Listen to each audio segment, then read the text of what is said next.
మూడవసారి భారతదేశం ఎలక్షన్స్ లో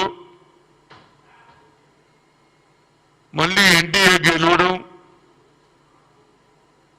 మళ్ళీ నరేంద్ర మోడీకి అవకాశం రావడం, ప్రజలు ఇచ్చినటువంటి తీర్పును మేము తప్పనిసరిగా సహకరిస్తాము. అదేవిధంగా ప్రధానమంత్రి గారు గత 10 ఏళ్ళు ప్రధానమంత్రిగా ఓబీసీ ప్రధానమంత్రిగా ఉన్నాడు, కానీ బడుగు బలైన వర్గాలకు న్యాయం జరగలేదనేది నా ఉద్దేశం. అదే రాహుల్ గాంధీ గారు కన్యాకుమారి నుంచి కశ్మీర్ వరకు నడిచిన తర్వాత రైతుల సమస్య, నిరుద్యోగుల సమస్య, బడుగు బలహీన వర్గాల సమస్య తెలుసుకున్నటువంటి వ్యక్తిగా మేము పవర్లో వస్తే క్యాస్ట్ వైజ్ సెన్సర్ కులగణన చేస్తాం, అదేవిధంగా పెరిగిన జనాభాకు 50% సీలింగ్ కూడా ఎత్తేస్తా అని చెప్పాడు. గతంలో నరేంద్ర మోడీ గారు ఈబీసీలకు కూడా ఎకనామికలీ వీకర్ సెక్షన్ ఈడబ్ల్యూసీ కూడా వారికి 10% సీలింగ్ కూడా పెంచడం జరిగింది. ఇప్పుడు నా ఉద్దేశంలో ఒక పక్క నితీష్, ఇంకో పక్క చంద్రబాబు నాయుడు గారు ఇలా కీ పోస్ట్ లో ఉన్నారు. వారిని ఇవాళ నేను ఇప్పుడు పార్లమెంట్ సమావేశంలో అక్కడ జరిగినటువంటి సన్నివేశం చూస్తూ ఉంటే ఎక్కువ ఇంపార్టెన్స్ చంద్రబాబుకు నితీష్కి ఇచ్చారు. నితీష్ కూడా తన రాష్ట్రంలో కులగణన చేస్తే 67% వచ్చింది ఆయన.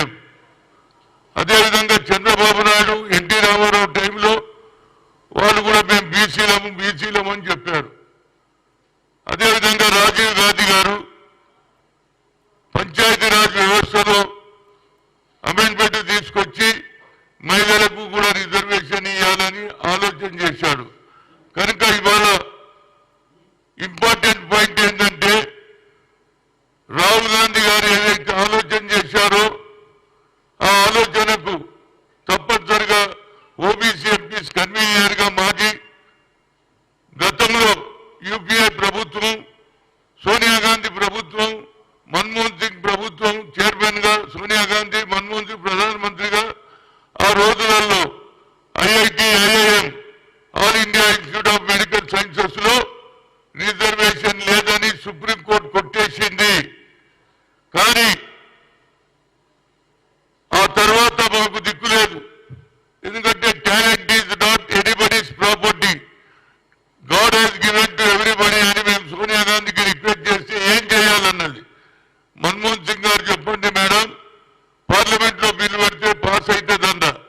అన్ని రాజకీయ పార్టీలు వచ్చాయి, అన్ని రాజకీయ కలిశాము, బిల్లు కూడా పాస్ అయింది. దానివల్ల ఇవాళ ఐఐటి, అదేవిధంగా all India institute of medical science లో డాక్టర్లు అవుతున్నారు. అదేవిధంగా ఐఐటీలో చదివినటువంటి పాస్ అయ్యి ఉద్యోగులలో 1,40,000, 1,50,000 సంపాదిస్తున్నారు. అదేవిధంగా ఇవాళ సమయం ఆసన్నమైంది. ఎన్నో రోజుల నుంచి తపన పడుతున్నాం. 1993లో మండల్ కమిషన్ వచ్చింది, కానీ ఇప్పటి వరకు 27% మేము దాటలేము, కాదు డబుల్ డిజిటే దాటలేము. దానికి రాహుల్ గాంధీ గారు కూడా ఆనాడు ఉన్నటువంటి మీరా కుమారి స్పీకర్ కు చెప్పి సెపరేట్ చేశాం. Parliament committee for OBC, parliament committee for SC, parliament committee for ST చేశాం. అప్పుడు మాకు లెక్కలు తెలిసినాయి. కనుక ఇవాళ నితీష్ కానీ అదేవిధంగా చంద్రబాబు నాయుడు ఇప్పటికీ ఎన్టీ రామారావు గురించి చెప్తాం, ఎన్టీ రామారావు గురించి మాట్లాడతారు. కాబట్టి ఆయన ఆలోచన కూడా రాజీవ్ గాంధీ ఏ ఆలోచన ఉందో అదే ఆలోచనలో ఆయన కూడా ఉండే తప్పనిసరిగా క్యాస్ట్ వైజ్ సెన్సస్ చేయాలి.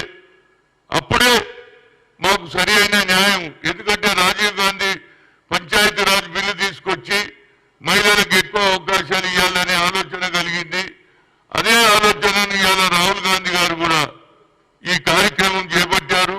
ఆయన పవర్లో వస్తే జితనా ఇచ్చేదారి యుక్తి భాగీదారి అన్నాడు. కాబట్టి అట్లీస్ట్ క్యాస్ట్ వైజ్ సెన్సస్ అన్ని రాష్ట్రాలలో జరగాలి. నరేంద్ర మోడీ గారు ప్రధానమంత్రి ముఖ్యమంత్రిగా నీకు లెటర్ కూడా ఇస్తాను.